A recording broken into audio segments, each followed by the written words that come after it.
Hey, Parkcrest, Jared here, just to give you a new quick segment. It's going to be a few minutes. It'll be a COVID update. We'll just kind of share with you guys what we're hearing, what we're doing, and what our plans will be. We want to make sure that we can communicate with you in the best way possible. Before I get to that, I just want to honor the space that some of us may be in. That our city, our region, our country has experienced a lot of grief and hard things these past few weeks, specifically this week, and it's okay for you not to be okay.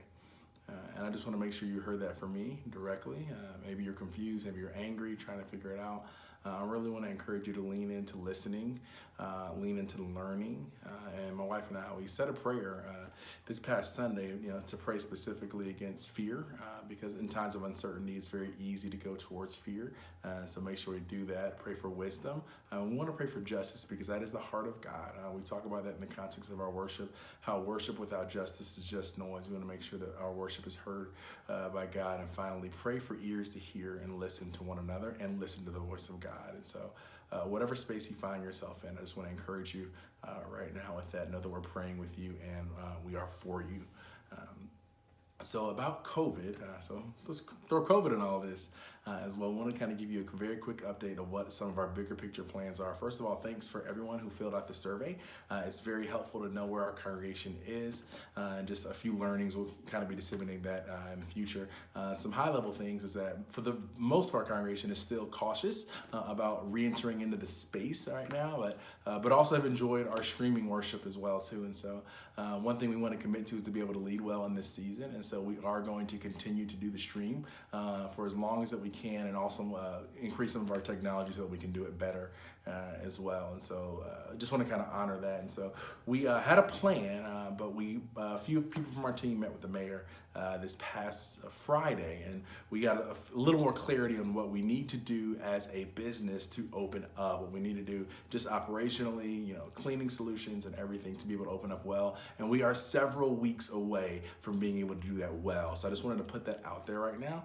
So we're still going to be doing this virtual thing for quite a bit of time. And even when we can come back in person, there should be some more guidelines that'll come out over the next several weeks. And so we'll be able to pivot from there.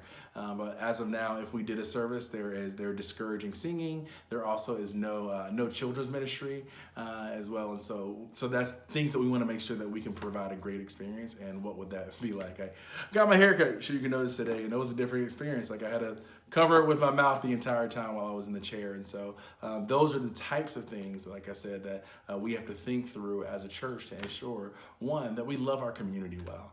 I've heard some churches around the nation that opened up just a little bit too early to shut their doors just a couple weeks later. So we want to make sure that if we can open up and when we can do it well and follow the guidelines, that we stay open as long as possible. And so we are doing this carefully and cautiously. We want to make sure that we communicate with you in the best way possible. So our team will be meeting. There are a few things we have in store that we've kind of tossed around right now that may be able to allow us to come together. I don't want to share those yet because we want to kind of map out the plan a little bit more, but just want to let you know that we are thinking about that and how we can do that well. Like I said earlier, the services, whenever we can open up, there is a maximum capacity of 100 people. That's including staff and volunteers, and so you're talking more about 80 or so. There'd be no children's ministry. They're discouraging singing as well too. And so as of right now, we feel that there can be a better experience that you can do in your own home right now that we can't even provide right now at this on site at the facility. So just know that we have a longing to meet together again, and that day will come. So I just want to encourage you in this moment. Let's be flexible. We want to honor, what our governmental authorities are sharing, as well as just honor our community. Because if we opened up too early, we weren't prepared, and something else happened, that actually prevents our witness from the people that we're trying to reach, and we don't want to do that. We want to do everything that we can to love our community, to continue to gather in the best way possible, and just really love our neighbor as well. And so be on the lookout for more information. It'll be this day every single week. We'll give slight updates about what we're talking about and what we plan on doing. But there is some good stuff, so know that is here. You'll hear from it soon. And so love you guys. Thank you so much for your flexibility in this season. Cannot wait to see you. If you have any questions, feel free to email our team, info@parkcrest.org as well. We will be glad to connect with you. So thanks again. You take care.